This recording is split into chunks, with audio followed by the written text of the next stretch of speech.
Hello friends, welcome to my channel. आप सभी का मेरे चैनल पर स्वागत है।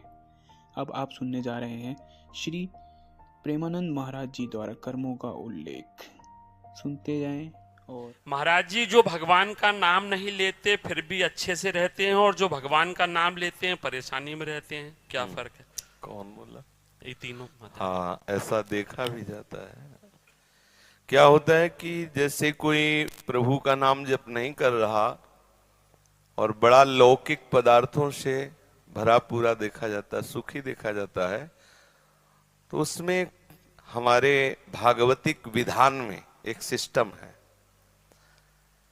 जो भगवत मार्ग से विमुख आचरण, पापाचरण, अधर्माचरण करता है और आपको सुखी नजर आ रहा हो, तो उसके बहुत थोड़े पुण्य हैं।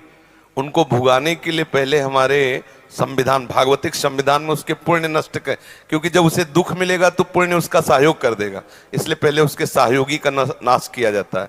उसका सहयोगी जो सुकृत है उसको दे दिया गया। अब वो पापाचरण में और उन्मत्त हो गया। अब उसके वो सुकृत चल रहे हैं, इसलिए उसे जुकाम भी नहीं होगा। अब वो सोचता है कि कुछ नहीं, कोई निर्णय नहीं, कोई भगवान नहीं, मनमानी पापाचरण करो, खूब मौज से रहो, और वो सुकृत उसके नष्ट हो रहे हैं।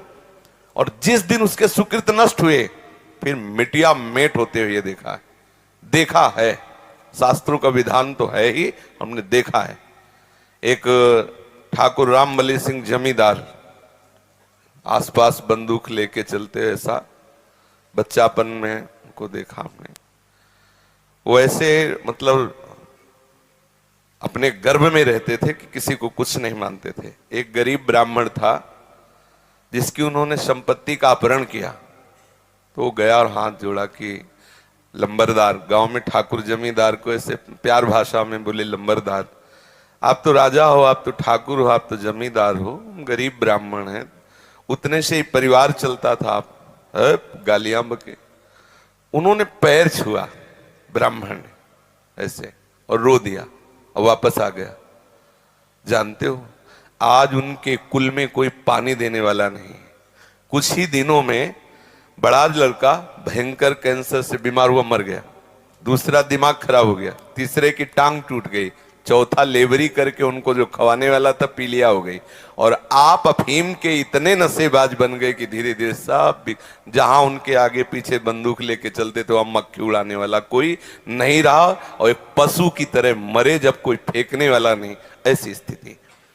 होता क्या है कि शुभ कर्म जब तक हमें वहां के, हमारे भागवतिक विधान में सिस्टम है, यदि आप अधिक पाप करेंगे तो आपके जल्दी से जल्दी शुभ कर्म आपको दिए जाएंगे कि वो नष्ट हो, तब तुम्हारा नाश शुरू होगा। और जब आप भागवतिक कार्य करते हैं तो देख लिया गया ना कि आप संभल रहे हो, तो आपको कोई बाधा ना पहुंचा सके, इसलिए आपके जो पाप कर्म है उनको फेंक दिया गया कि उधर से खाली करो। जो उसके शत्रु पक्ष के पाप कर्म जमा है उसको नष्ट करने के लिए उनको भेजो, क्योंकि इस समय धर्म निष्ठा में है, ये पचा जाएगा। तो उसके पाप कर्म आते हैं और धर्म में प्रबल होकर के उन पाप कर्मों को भोगता है, धर्मात्मा बन के चलता है। जिस दिन उसके पाप नष्ट हुए वो सुकृत और ये वर्तमान के सुकृत मिल गए, उस दिन जय हो जाती, उसकी कोई पराजय सजयती, त्रिभुवन में उसकी जय जयकार हो जाती है। और उस पापात्मा का ऐसा नाश होता है, कोई पानी देने वाला नहीं मिलता। ऐसा नहीं है कि पापी पुरुष मौज से है और धर्मात्मा कष्ट से है, उसके रहस्य को नहीं जानती, इसलिए तुम्हें ऐसा लगता है। समझ पा रही हो?